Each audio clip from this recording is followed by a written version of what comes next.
Hi guys, good morning! Ngayon is magluluto tayo ng spicy garlic butter garlic crab.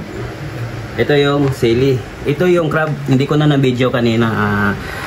Niluto ko na siya ng Sprite. Mayroon tayong garlic, saka sibuyas na puti, garlic powder, pamintang durog, paprika, at saka butter. Okay guys, mag-umpisa na tayo.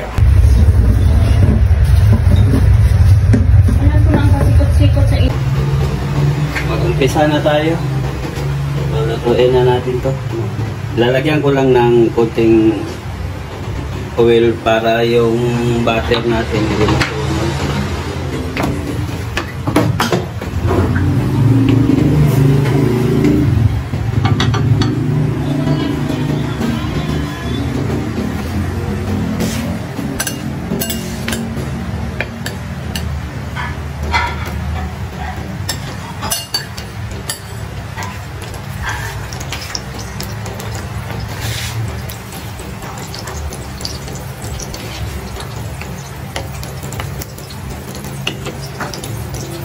By the way, mahina lang pala yung ano niya para hindi masunog yung butter. Mahina lang yung apoy.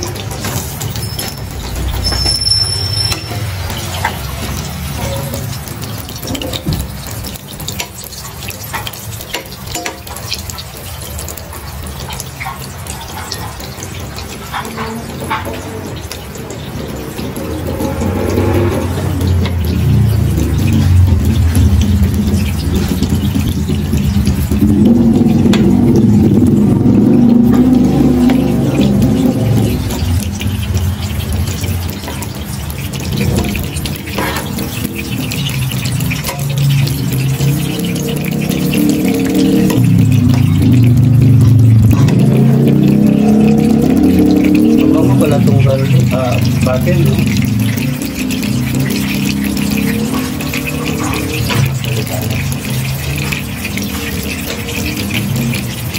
Garlic.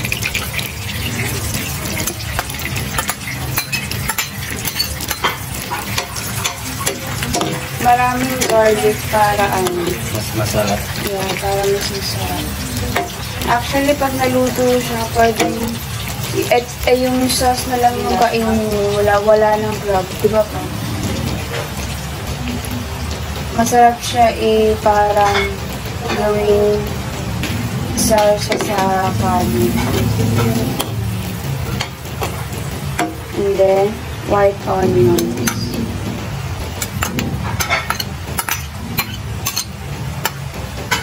Isang buo yan. Para mas marami din. Kailangan white onions. Kailangan puti lang din para sumakto lang din yung kulay. Kasi kapag pula, hindi siya parang mas maganda lang din tingin.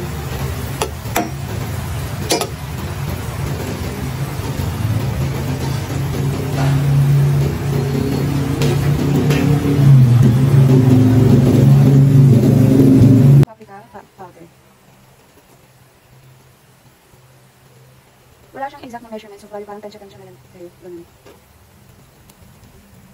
Gamitin niyo na lang yung intuition niyo.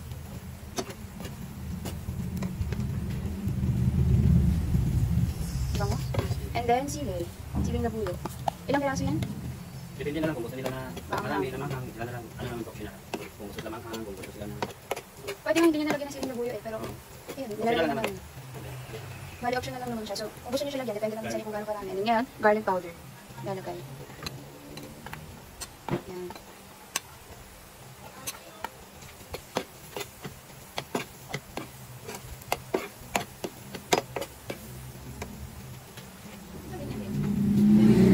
And then, pamintang durog. So, bali lahat ng nilalagay namin ingredients, wala siyang exact na amount kung gano'n nga ba siya kadami. Basta itansyahin nyo lang talaga siya. And then, magdidepende din yun sa magiging taste nyo kung okay na ba sa inyo or hindi.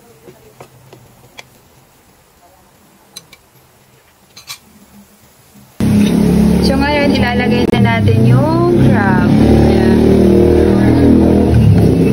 Crab. Fresh na fresh yan. Yan ang madaming laman. Maraming taba. So, yan. Bale, lutuin nyo muna yung garlic and yung onion bago nyo siya ilagay. So, ayan. Ihalo-halo lang siya. May bumubulong na dito. Ang sarap daw.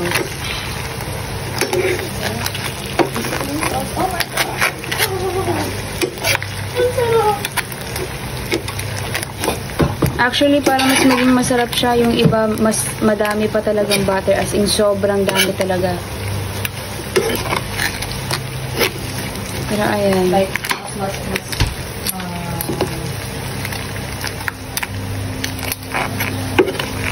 paghalo nyo lang siya para maging even yung pagkakalagay ng mga sauce sa bawat slices ng ng crab. So, prefer na parang hiwain nyo yung crab para yung loob niya pumasok yung lasa. Kasi in case na maalis yung mga laman, makakain nyo pa rin laman siya kasi yung mga sauce, makakain nyo pa rin siya. Actually, sobrang sarap niya sa kanin. Kahit yan lang, okay na. Parang satisfied na yung kain mo para ka nang may ulam. Ang sarap talaga. Look at that!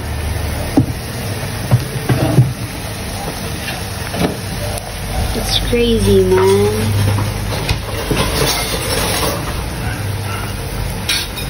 Fresh na fresh pa yung crab.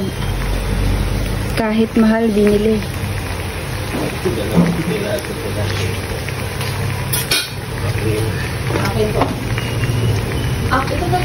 Ayan, so okay na, papatay na namin yung gas.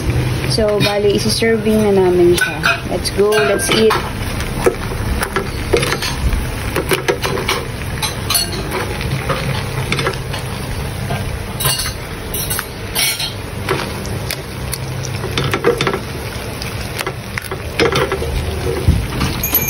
Ang sarap, oh my God.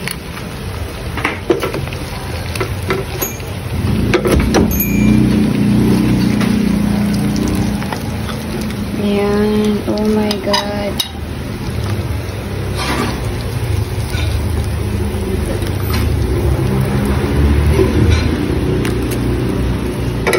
Ayan, naka-serving na siya. And then, lalagyan namin siya ng spring onion. Ayan. Actually, maluluto lang yung spring onion kasi mainit pa yung crab. So, yeah. Let's eat.